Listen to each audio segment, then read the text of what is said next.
Hi, everybody. This is Peter Wilson from Grace Waves Devotional coming to you again from Manchester in the UK. And today we're going to start a new series, and it's called Boundaries in the Christian Life. Boundaries in the Christian life. And you may remember I spoke briefly about boundaries in my last series, Breaking Free from Forgiveness. So in this series, obviously, I want to unpack this whole thing of what boundaries are. And I have to say that in the Christians that I've worked with over the years, either in counselling or mentoring, it has to be said that overwhelmingly, the people had no understanding whatsoever of the subject of boundaries. And that is why their relationships were fraught with tension, strife, and breakdown. Let me just close the window here. The sun's coming through and causing shadows.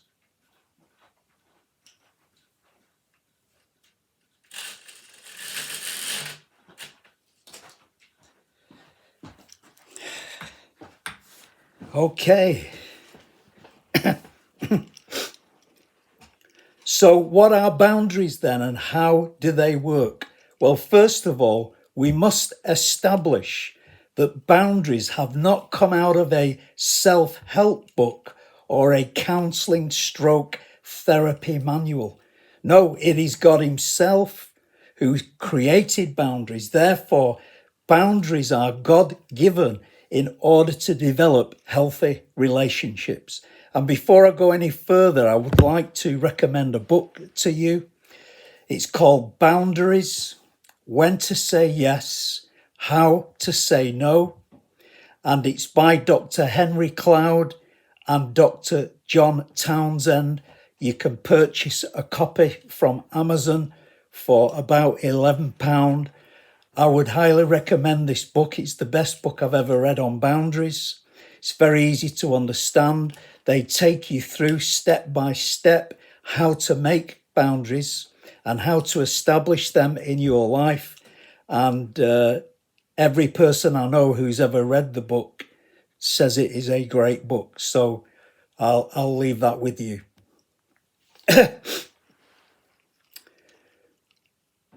We shall see also that both God the Father and God the Son frequently used boundaries in their relationships with other people. For example, let's look at how God the Father used boundaries. In Genesis 1 verses 9 and 10, it says, "Then God said, let the waters under the heavens be gathered together into one place, and let the dry land appear. And it was so. And God called the dry land earth, and the gathering together of the waters he called seas.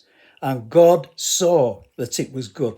So once God had established the dry land, how did he manage to prevent the waters flooding back over the dry land? The answer is he put in place a boundary to prevent the land from being flooded again. In Job 38 verses 8 to 11, it says, "Who shut in the sea with doors when it burst forth and issued from the womb? When I fixed my limits for it and said, this far you may come, but no farther, and here your proud waves must stop." The word limit there in that verse, when I fixed my limit for it, in the Hebrew is the word boundary. Let me read that verse, those verses again. "Who shut in the sea with doors when it burst forth and issued from the womb? When I fixed my boundary for it and said, this far you may come, but no further, and here your proud waves must stop." So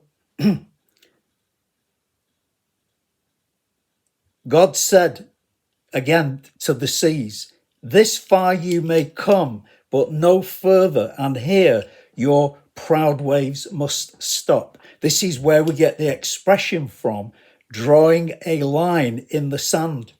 God set the boundary for the sea by drawing a line in the sand and saying, "This far you may come, but no further, and here your proud waves must stop." Psalm 104 verse 9 backs this up by saying, "You have set a boundary that the seas may not pass over, that they may not return to cover the earth." Can you see that the boundary God put in place prevented the water from flooding the dry land again? Think of the catastrophe that this prevented. Well, you've only got to look at Noah's flood, haven't you? Noah's flood covered the earth. It killed everybody except for the 8 people inside the ark. It killed all the animals. It damaged all the vegetation. It was total catastrophe. So you can see that just the putting in place of one boundary prevented all that from taking place. And you too can prevent catastrophes from happening in your relationships by putting boundaries in place in your life. So your closest relationships are amongst your family, husband and wife, parents and children, brothers and sisters. This is also true in the local church. This is the place to develop close, intimate, meaningful relationships. Why do you think so many people leave churches today? I can tell you overwhelmingly, because they do not know how to set boundaries. And I have to be honest with you, a lot of those people are running away, not because they are meaningfully running away. They just don't know how to set boundaries.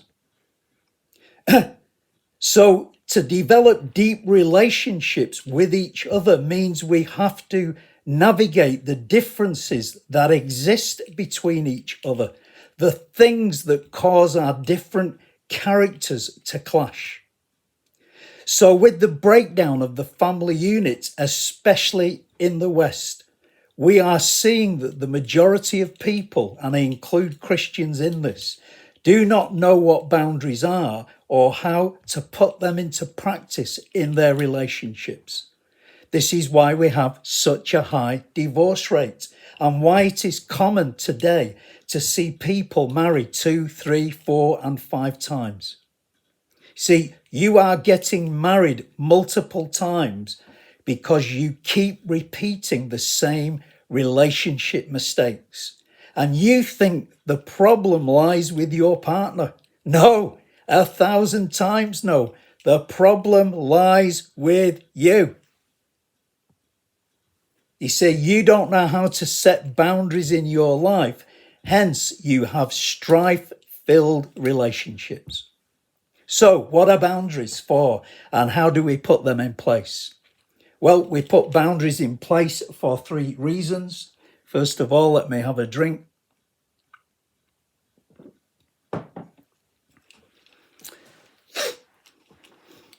This is the great thing about doing videos. You can virtually do what you want. We put boundaries in our lives, or put them in place in our lives, for 3 reasons. Number 1, to protect ourselves from being hurt, abused, and controlled. You see, a boundary, when we put a boundary in place, it forces the other person to take responsibility for their dysfunctional behavior. Think about what boundaries are. Boundaries should have been put in place when you were a child. Your parents or the people who had authority over you, it was their responsibility to teach you how to set boundaries by setting boundaries themselves. In other words, the parents are to be the model for the children in how to set boundaries. But if the parents don't know how to set boundaries, can you see the children will not know how to set boundaries? So they will grow up in that dysfunctional atmosphere, and boundaries then are being transgressed all the time, causing great havoc and stress in people's relationships. See, think about this. When a parent sets a boundary for a child, what does the child do? It tests the boundary by kicking against it to see if the parent will reinforce that boundary. And wherever you have to set a boundary in place with another person, the reason being is because in that particular area, that other person is still a child. They have not grown up in that area in their emotions. Therefore, they keep transgressing other people's boundaries. So when you put a boundary in place with such a person, they will not respond but react like a child that does not like a boundary. And they will kick against that boundary. They will test it to see whether you will reinforce the boundary. And if you're not willing to do that, you might as well not be setting boundaries, folks. You've got to have the backbone to be able to say no this far and no further, whether it's to a child or to an adult. You've got to be able to reinforce the boundary so that it stays in place and forces that other person to take responsibility for their dysfunctional behavior. So first of all, then, boundaries are put in place to protect ourselves. Secondly, boundaries are put in place to bring order out of chaos. I may have said this before on another series, but when we look at Genesis chapter 1, I think it's Genesis chapter 1 verse 2, it says that the earth was, can't remember the words now, but the earth was in chaos, and because it was covered with water, etc. So what did God set about doing? He set about bringing order out of chaos by issuing a number of boundary commands. So he started out, didn't he, by saying, "Let there be light." And the light came in and forced the darkness back so that there was a boundary between the light and the dark.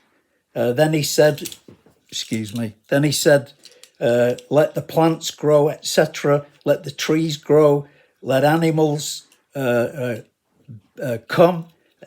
And all of these had boundaries around them, so that by the time of the end of Genesis chapter 1, or let me put it another way, every time God set a boundary command, he looked at it and said it was good. The word good in Hebrew there means beautiful, excellent, etc. And at the very end of Genesis chapter 1, he says, and it was very good, very beautiful, very excellent. Why?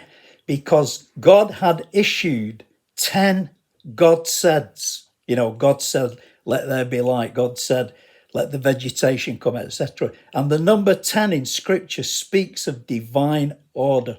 So by the time he'd spoken those 10 God saids, God brought the earth out of chaos into divine order. And those boundaries that he set in place are still functioning today. Can you see? Setting boundaries is not a legalistic law thing. No, setting boundaries actually sets people free. So don't think that because you have to set a boundary in place and people don't like it and people kick against it and they accuse you of this and accuse you of that for setting a boundary. Once you understand what a boundary is, you can say, no, this boundary stays in place. If you don't like it, there's the door, Jack. If you don't like it, you take the high road and I'll take the low road. Can you see? You will stand your ground and keep that boundary in place, whatever that other person does. Because God has given you the authority to do that, because he himself does it. So, first of all, boundaries are put in place to protect ourselves. Secondly, boundaries are put in place to bring order out of chaos. And thirdly, boundaries are put in place to bring security. If you take leadership of the church, the family, businesses, government, whatever it may be, if people see leaders that don't put boundaries in place, it makes them insecure. Let's say you're in a local church setting and one of the members is behaving dysfunctionally. They are transgressing many people's boundaries, causing havoc and chaos. And the people go to the leaders and say, can you sort this out?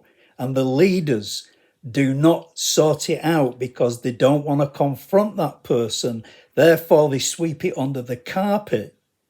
That will cause the members of that church to become insecure. Same in a family unit. If a father and mother do not set clear boundaries, the children become insecure. And it has to be said today that I'm going to make a sweeping statement, but I believe it to be true. Many leaders will not set boundaries because they do not like confrontation. And therefore, they sweep things under the carpet, and that lump under the carpet gets bigger and bigger until one day somebody trips over it and all hell breaks loose. And the fallout from that is catastrophic. Whereas had they set a boundary in the first place, none of that would have happened. But this is why, if you're called to be a leader, you have to be accountable and responsible to function like a leader, part of which is setting boundaries. If you're not willing to do that, you shouldn't be a leader. It's as simple as that. So we'll leave it there for today and we'll continue next time. So have a great day. See you again soon. Bye-bye.